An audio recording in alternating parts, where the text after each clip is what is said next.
Chapter 1. Do you think you are a procrastinator? Begin while others are procrastinating. Work while others are wishing. William Arthur Ward. I don't think that it's crucial right now. I'll get to it later. I find it too complicated. Let me do it the next week. Right now, I'm not in the right mood to do this. I know myself. I can work better under pressure. Sometimes you might be saying the above statements to your own self, right? What kind of statements are these? These statements can come in various forms, but it has only one name: procrastination, usually known as a universal troublemaker and sometimes the single biggest productivity killer.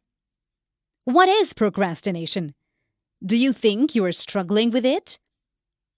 Let me take this opportunity to explain procrastination in detail in this chapter so that you clearly understand what it is and how it affects you. After finishing this chapter, you will be able to clearly identify the procrastination factor that is not serving you well. Nobody has a procrastination problem. As I explained the core meaning of procrastination in the previous chapter, now, if I ask you, do you have a procrastination problem? Are you a procrastinator? What would be your answer? Maybe most of you will say, yes, they do have a procrastination problem. What if I say you do not have this problem? You aren't a procrastinator. Would you believe me? Maybe not. But believe me, you do not have any procrastination problems. In fact, nobody has a procrastination problem. But how? Wait, I'll explain this in detail. Does procrastination equate to laziness? Laziness and procrastination are sometimes confused, yet they are very distinct. Procrastination typically entails putting off a difficult activity, but likely a more important task, in favor of something more enjoyable or simple. In procrastination, you avoid completing the task you know you should be doing and actively opt to do something else. In contrast, laziness denotes apathy, inactivity, and a refusal to take action. Let's first understand that procrastination is not a problem. It is always the symptom of a problem. Yes, procrastination is a symptom. It's never a problem. Before understanding it well, I also thought that procrastination had to do something with the thing I was procrastinating around. I was also under the impression that procrastination had something to do with my work or job. If any time I delayed my work, assignments, or meetings, I thought I was being a procrastinator. But in actuality, it's not the case. Let me explain that procrastination has nothing to do with your job or work. In my words, procrastination is the most prominent form of stress relief. Do you want to know how? Here is the example. Many of us get stressed out in our life many times a day. The stress may be caused due to several reasons, like if something is not working for you, you are having a big fight with your mom or dad, you are not good at health, financially you are going down or losing money in gambling, etc. Suppose at present, this big stress ball is subconsciously hanging over your head, and with this, you go to your workplace where you find a lot of work waiting for you. You've got 17 phone calls. You need to call them back, 23 unread emails you need to reply, and 6 meetings to attend with CEOs. Initially, you start making easy calls, but you sit down and take a break when it comes to other higher priorities tasks.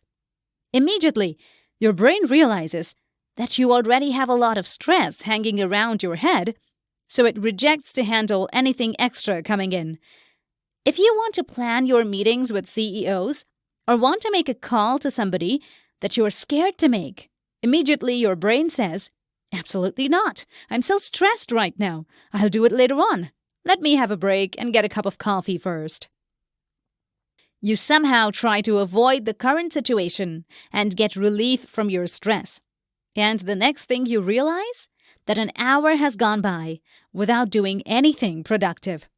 And then, of course, what do? You beat yourself up.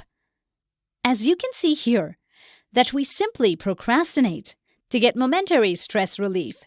Of course, the consequences of procrastination might vary from situation to situation. Procrastination is not the problem. It's a problem of anxiety. Now consider living a stress-free life, loving your relationships, accepting all the challenges as they come your way, being thankful for every moment, and doing something you enjoy. With this kind of lifestyle, would you prepone or postpone your responsibilities? Will you prepare yourself for the challenges or postpone them? If you are in love with someone, will you prepone or postpone it? I hope you have the answer. Many researchers say that procrastination is a form of self-regulation failure characterized by the unreasonable delay of activities despite potentially adverse consequences. Warren Munitz, a South African expert in neuro-linguistic programming and the creator of integrative coaching, believes that procrastination is a tactic used to avoid situations we unconsciously find uncomfortable. He says, the human instinct to avoid pain is the strongest instinct we have because it is subconsciously connected to death. We avoid things because unconsciously we feel as though it is connected to pain and suffering, and we would rather seek pleasure. There is a term called chronic procrastination, in which people consistently avoid or put off completing tasks and responsibilities even when that might result in adverse outcomes. Although it is not a disorder, but is associated with mental health conditions. And in one of the studies done by Joseph Ferrari, a professor of psychology at DePaul University in Chicago, it was claimed that about 20% of U.S. adults are going through chronic procrastination. Is it wise to live with this procrastination habit and allow it to destroy our potential and steal our future? You've got this habit because you're afraid of what you're truly capable of achieving. Marianne Williamson, an American author and spiritual leader, correctly wrote, "Our deepest fear is not that we are inadequate. Our deepest fear is that we are powerful beyond measure. It is our light, not our darkness, that most frightens us. We ask ourselves, who am I to be brilliant, gorgeous, talented, fabulous? Actually, who are you not to be? You are a child of God. Your playing small does not serve the world." The fear of realizing your full potential may cause you to stop the growth of your skills, abilities, and talents. So first, you must understand that you're not a procrastinator. You have a habit of procrastinating. There's a big difference. Because if it's a habit that is not helping you anymore, you can try to get rid of it. You can learn the science and art behind this habit. There's good news also. According to several studies, it is observed that in most cases, procrastination is not a sign of a severe problem. It's a natural tendency that most people exhibit at some point. So, are you ready to deal with your procrastination habit, or do you allow it to keep you from leaving an impact on the world? If you are ready to start working on this habit today, without further procrastination, let's go deeper together to learn how to deal with it in a healthy way. Exercise for you. Tony Stubblebine, a leadership coach and CEO at Medium.com, shows a simple yet profound way to strengthen your focus. Before moving forward, I think you should practice the super simple meditation. You can do it anytime during your day. This will make you more calm, relaxed, and ready to handle your procrastination better. Here it is. Sit properly, relax, and slowly close your eyes. Begin counting your breaths. 1, 2, 3, so on. 50 breaths should be the target. This will take around 5 to 10 minutes. Your mind will fly. When it does, notice it and write down what you were actually thinking. This is crucial. Make a note of that as a whole, grammatically sound phrase that starts with, I am aware that, fill in the blank. For example, I am aware that I'm thinking about what to wear for the office today. Or, I am aware that I'm going to meet my boss now and explain the sales numbers for this month. Continue counting your breath from where you left off once you've finished noticing that distracting thought.